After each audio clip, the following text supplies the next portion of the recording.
Olá, bom dia. Meu nome é Arthur. Este é o trabalho sobre o livro Triste Fim de Policarpo Quaresma. O grupo é eu, Arthur Silva Teixeira Dourado, e o Marcos Valverde. E a gente vai abordar alguns tópicos. Nossa apresentação vai ser em tópicos. Primeiro vai ser sobre o autor, uma coisa importante no livro, é óbvio. Os personagens, a história e as partes que o livro se divide, que são em três partes, explicando cada uma, encontrando e lendo trechos. E a gente vai falar também sobre a revolta armada, que é citado no livro e é de suma importância. Falando um pouco sobre o autor, Afonso Henrique de Lima Barreto, mais conhecido como Lima Barreto, nasceu no Rio de Janeiro em 13 de maio de 1881 e faleceu em 1º de novembro de 1922. Ele foi um jornalista e escritor brasileiro que publicou romances, sátiras, contos e crônicas em periódicos, em revistas populares ilustradas e em periódicos anarquistas do século XIX. Suas obras têm uma linguagem coloquial e fluida, e uma das características é o teor satírico e humorístico presente nelas. Uma outra característica é que grande parte de suas obras retratam a temática social, expressando injustiças, preconceitos e o próprio racismo. Algumas de suas obras são Recordações do escrivão Isaías Caminha, Triste Fim de Policarpo Quaresma, Numa e Ninfa e Os Bruzundangas. Bom, eu vou falar um pouco sobre a história do livro no geral. O protagonista é Policarpo Quaresma, subsecretário no Arsenal de Guerra do Rio de Janeiro. Ele é um cidadão muito nacionalista, né? Ele ama muito o Brasil. Esse nacionalismo faz com que ele estude violão, um instrumento muito marginalizado no final do século XIX. Ele também acaba estudando Tupi-Guarani e o folclore. Ele se interessou tanto por Tupi-Guarani que ele até mandou um requerimento à Câmara dos Deputados pedindo para que Tupi-Guarani se tornasse a língua oficial do Brasil, já que era uma língua brasileira, enquanto o português não era. Em um desses estudos de Tupi-Guarani, ele acaba mandando um ofício sem querer em Tupi-Guarani, e isso causa uma grande confusão, tanto é que as pessoas tomam ele como louco e acabam aposentando ele por invalidez e mandando para um manicômio. Ele passa um tempo lá e depois que ele sai, ele tenta meio que salvar o país, né, pela agricultura, tentando demonstrar que o Brasil tem o melhor solo, a melhor terra para plantar. Então ele compra uma chácara para fazer essas plantações, só que acaba dando errado por problemas fiscais e falta de estrutura. Tanto é que a plantação dele meio que acabou por causa de ervas daninhas e formigas. Após isso, estoura a revolta da Armada, e como Policarpo Quaresma ama seu país, ele acaba lutando ao lado de Floriano Peixoto, presidente na época, que coloca ele no Batalhão Cruzeiro do Sul. No final dessa revolta, Floriano coloca ele como carcereiro em uma prisão na Ilha das Enxadas. E em uma certa noite, Itamaraty manda uma pessoa para tirar algum desses inimigos e fuzilá-los. Policarpo ficou indignado, achou que Floriano não estava sabendo e mandou uma carta para ele. Floriano vai lá e resolve, só que a maneira que ele resolve é prendendo Policarpo Quaresma como traidor, e ele acaba sendo condenado à morte sem julgamento.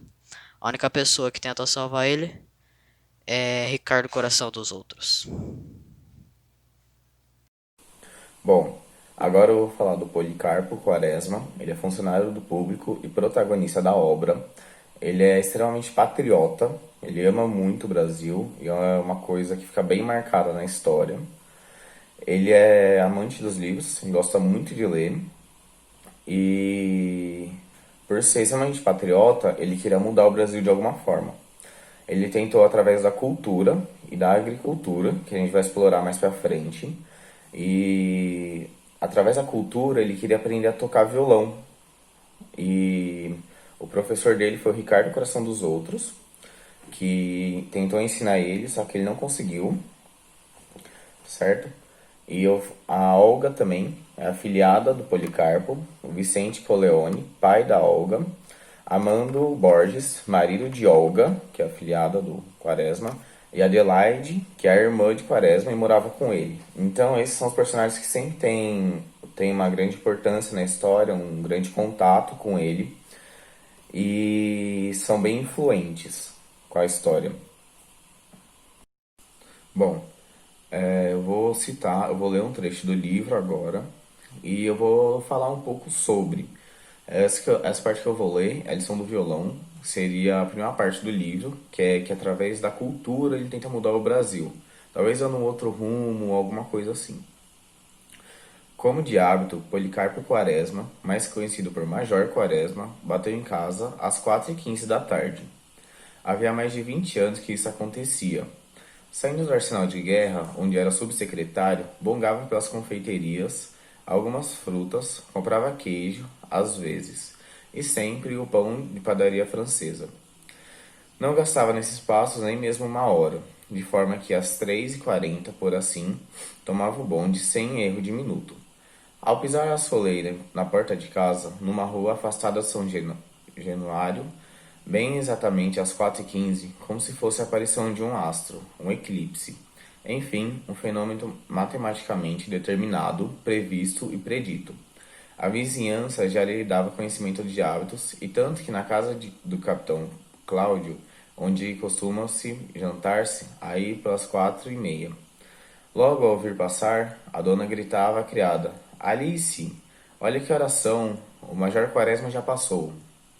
E assim, todos os dias há quase 30 anos, vivendo na casa própria e tendo os outros rendimentos além do seu ordenador, o Major Quaresma podia levar um trem de vida superior aos seus recursos burocráticos, gozando por parte da vizinhança da consideração e respeito dos homens abastados.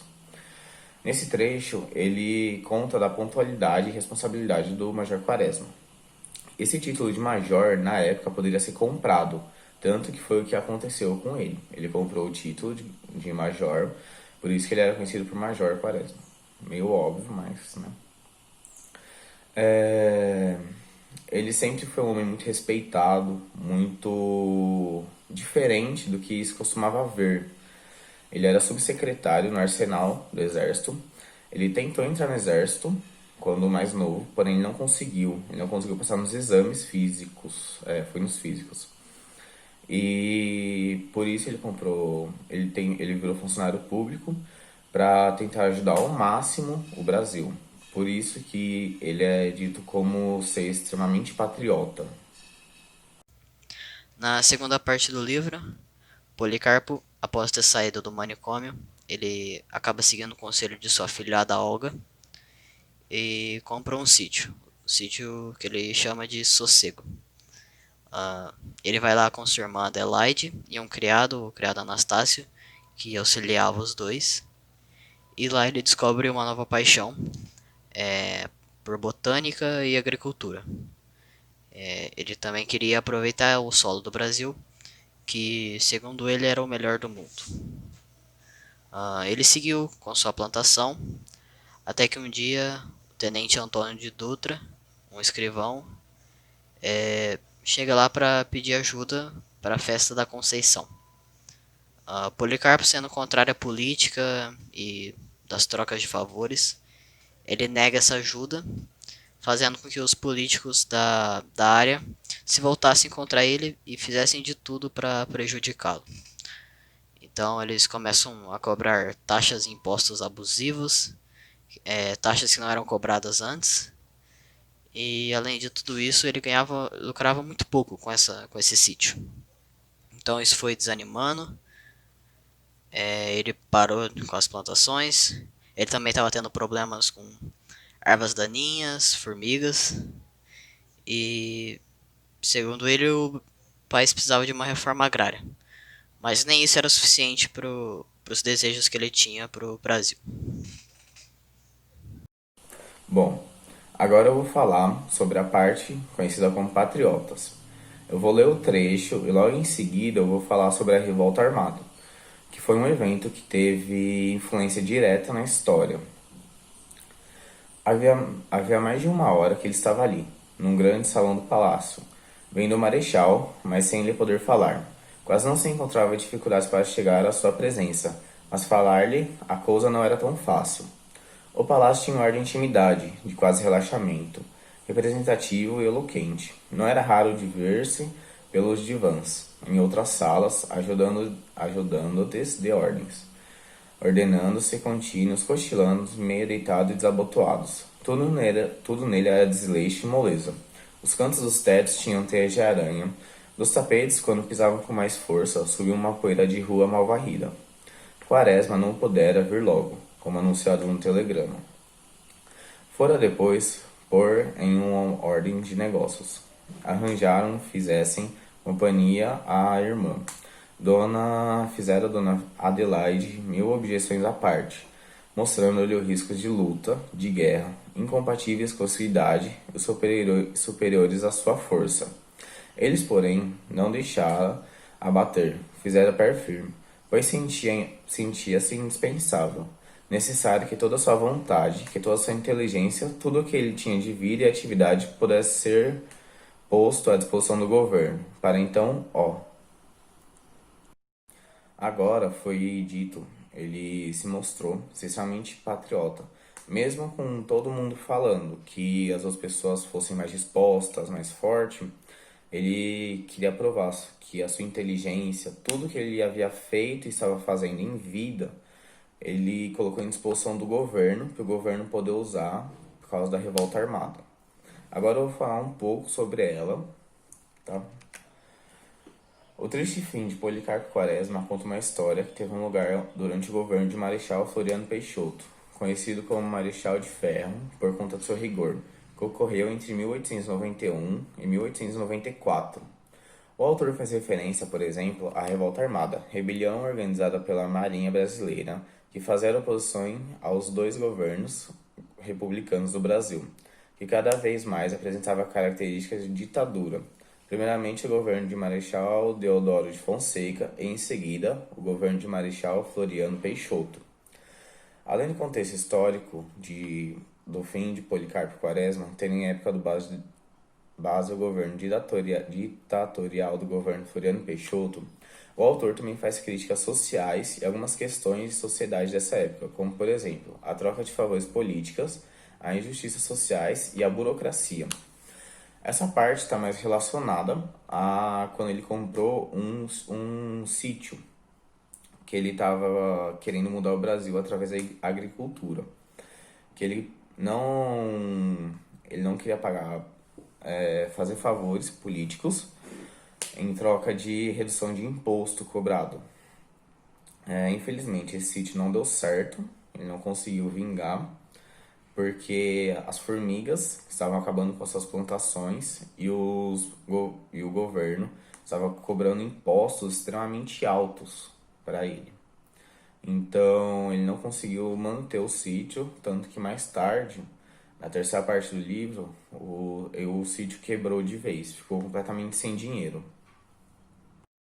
O livro traz duras críticas da sociedade, da política, das pessoas em si, porque ele traz a questão da importância de ser patriota, que é uma coisa que hoje em dia já não se vê mais, e naquela época Barreto de Lima já tinha essa visão dessa importância. O livro ele foi transformado em um filme, e o filme ele traz um certo, não um certo romance entre Policarpo e Olga, mas como se fosse uma atração dos dois. Só que isso foi uma coisa que não apareceu no livro, não foi uma coisa dita no livro. O filme ele é muito bom, ele tem 2 horas e 10, se eu não estou errado, e também possui várias pessoas que leram o livro e transformaram em audiobooks, que estão disponíveis no YouTube, que isso acaba ajudando, porque a pessoa que não consegue ler, mas precisa do livro. O livro é um livro relativamente pesado. Ele é, como posso explicar? Ele é de uma leitura mais difícil, porém ele traz questões muito importantes que até hoje podem ser abordados. Esse livro, eu perguntei para minha mãe, ela leu na nossa idade mais ou menos, e até hoje ela fala que é um livro muito bom, que foi muito importante para ela. Eu acho que a leitura é uma coisa que a gente precisa incentivar mais, que não acontece muito, infelizmente. Por exemplo, a gente tem uma noção disso, a gente tem uma noção da importância da leitura, mas muitas pessoas elas têm a noção e não têm o acesso, elas não têm essa noção. Então é uma coisa que a gente tem que disseminar. E este livro, ele é um livro muito importante.